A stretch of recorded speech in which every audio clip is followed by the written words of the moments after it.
जेब्लानाखि बाथौ कमिटि रयेल बाथौ कमिटि एबा अल बाथौ religious union बे 1990 सनाव गायसनदों। बे गायसनजेननायनिफ्राय जोङो जोंनि बेहाय 42टा गामि दङ, बेखौ रानिखाता आनसलिक होनो। बेवहाय जोङो नैबे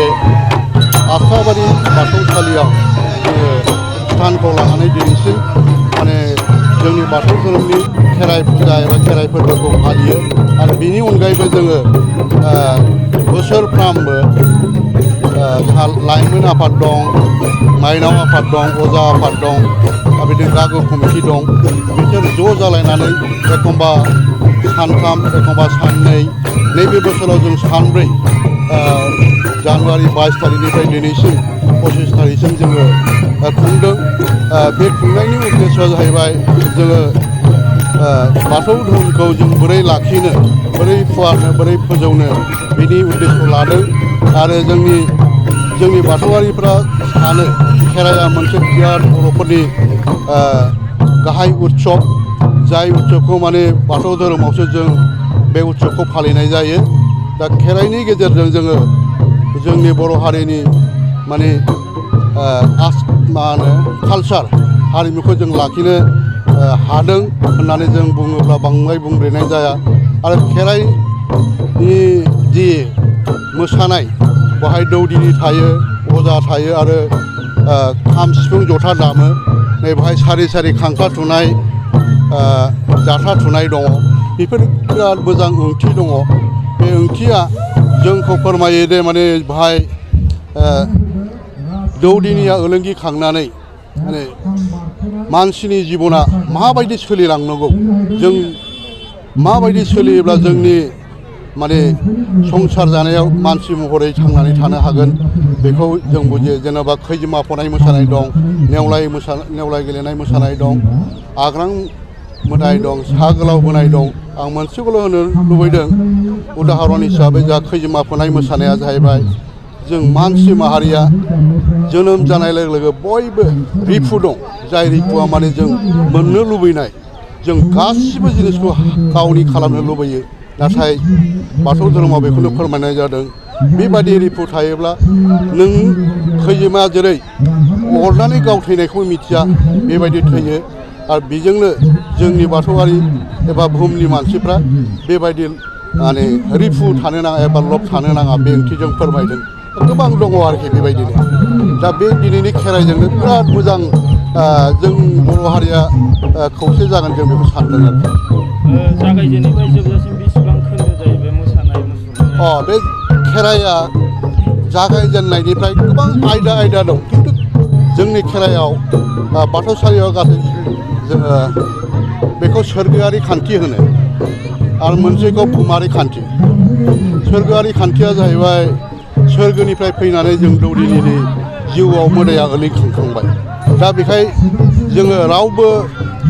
गुबुनजों फोरमायनाय जाया दा बेवहाय जोंहा 16था फाथालि दङ बे 16था फाथालियाव बाखो बाखो गासिबो मोदाय सारिनि दङ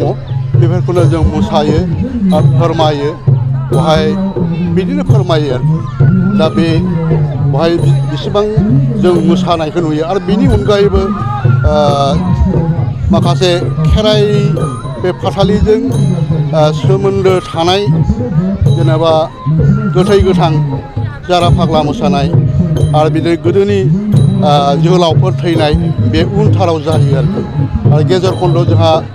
संसार जानायाव माइनावा एबा लोखिया एबा जाग्रा मुवाया इसोरा होनायखौ जोङो बे समाव बोखांनायबो दङ आरोखि जोंहा लोखि बोखांनाय दं बेयाव मोनसे खोन्दो दङ जे थुंग्रियाव मोसानाय गाखोनानै मोसानाय बे मा बुजायो आसलथे बे थुंग्रि मोसानाया जोबोद सैथो नोंथांमोनहा नुबाय आरो जों बयबो मिथियो थुंग्रिया बिराद गोबौ बे थुंग्रि गोबौजों माने जों गोबौ जिनिसजों जों बौवो बेखौ मिथिखायो नाथाय दौदिनिया बे थुंग्रियाव गाखोनानै बाखो बाखो मोसाब्लाबो बे थुंग्रिया माने बौवा दा बेजों फोरमायनाय जायोदि सैथो थायोब्ला जुदि गोथार थायोब्ला माने थुंग्रिया बौवा थारमाने बिनि माबाया जाहैबाय नों जुदि सैथोब्ला नों जुदि गोथारब्ला खैफोद आफोदाव गोलैया बेनिखायनो जों बयबो गोथार आरो सैथोयै थानांगौ होननानै बे थुंग्रि गाखोनाया दिन्थिनाय जायो आरोखि बे खेराइ फोरबोआव माखासे मोसाखावरि हान्जाफ्रा मानो बाहागो लाफानाय जायो बे मोसाखावरि बाहागो लानाया जाहैबाय बिथांमोनानो अजा बायदों बिसोरो मदद होआबा जोङो माने बै माखासे जोंहा अजा आरो दौदिनिया मोसानायाव आख' फाख' जायो आरो खाम सिफुं जथा दङ बे मोसानायाव ओरैनो नङा जे बिसोरनि खुगानिफ्राय माने मोजां एकदम सल' बायदि मेथाइ दङ आरोखि बे मेथाइनि गेजेरजोंनो बाखो बाखो फोरमायनाय जायो खेराइनि ओंथिफोरखौ जोंफोरा मोनो बाथौ धोरोमाव 18था फुजा होनाय नुनो मोनो खेराइ फोरबोआव बे आसलथे मा फुजा होनाय जायो बेखौथ' बुंजोबनो थाङोब्ला गोलाव जागोन दे माने आसलथे जोंहा 18थाखौ जोङो नैबे खुन्थिया दोनायखौ लायो खिन्थु आसलथे 16थायानो जोंहा 16था फाथालि दङ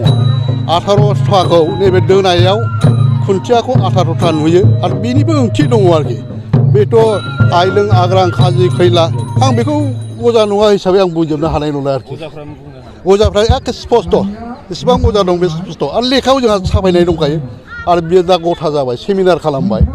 सेमिनार खालामनानै अजा बिथांमोना दा लिरनाय आखाराव ओंखारसिगोन दा बयबो कमन नायनो हासिगोन जों खोनानो मोनदोंदि बाथौ धोरोमाव जिखिनि खेराइ फोरबोआव जिखिनि दौदिनिया जाखांग्रोनायाव माखासे गोबाव सम लायो एक्चुवेलि माबायदि फुजा होग्रोनांगौ जायो नंगौ दौदिनिया माने सोरबा बायदि दौदिनिया बबे मोदायखौ लायो बेखौ रावबो अजाफ्रा सोमोन्दो थालाया अजाया जों दाबसेनिखौ लायगोन ओमफ्राय दौदिनिया गुबुन दाबसेनि बे माने बे दौदिनिफ्रा दै एबा मोदायफोरखौ गावबागाव आध्यात्मिक हिसाबै बियो लायो गुबुन गुबुन आयदानि मोदायखौ लायो बेहायनो बै अजाया जेला बेखौ सिखांहोनो थाखाय नाजागोन बे हमनाय मोदायखौ जुदि रायखांफ्लाङाबा बे गोबाव जागोन आरोखि उनाव अजाया फारि फारि बुंजोबनायनि गेजेरजों दैसा दैखं रायखांनायनि गेजेरजों बेखौ जुदि बुंफ्लांबा बेहा ओलोंगि खांनायनि पावारा फैयो आरोखि आरो मोनसे गोसोआ बेना माने एखे गोबां मानसि महराव थानायाव बिनि सेन्सआ थुगुल थुगुल जायो जेला बिनि मोदाय मन्त्र रायगोन होमबासो बे मोनसे गथायाव फैनानै उनाव लास्टआव गोलैखाङो आरो जोबनायाव खेराइ फोरबोनि जोबनायाव गोथै गोथांखौ मानि थाखाय होनाय जायो खेराइ फोरबोनि जोबथारनाय आयदायाव गोथै गोथांखौ होनायनि खारना जाहैबाय जोंहा जारा फाग्लानिफ्राय फैदों बे जारा फाग्ला ओंथिया गोदो मानसिया संसाराव उजिनानै गावबागाव मोनसे आखु थायो बे खेराइखौ मोजां मोननाय बा संसाराव थानानै आलाय सिलाय माबा मोनसे जानानै जिबनफ्रा जोबस्राङो बे जिबन जोबस्रांनायाव नै दिनैनि गेजेरावनो दा जोबथारनायाव बियो फैगोन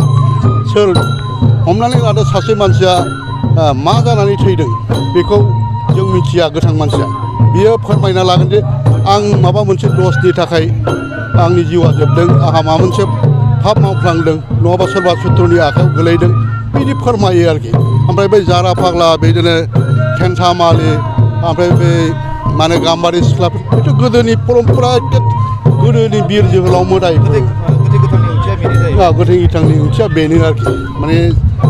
आलाय सिलाय जानानैबो थायो नालाय आरो बे गोथै गोथाङा उनाव बेहाय जुदि सोरबा खाथि खाला थैदोंबा बियो मा जायोमोन मा बेबहार खालामोन मा आखु दंमोन बियो सिखाङो आरोखि बावनो एखे फोरमान जायो।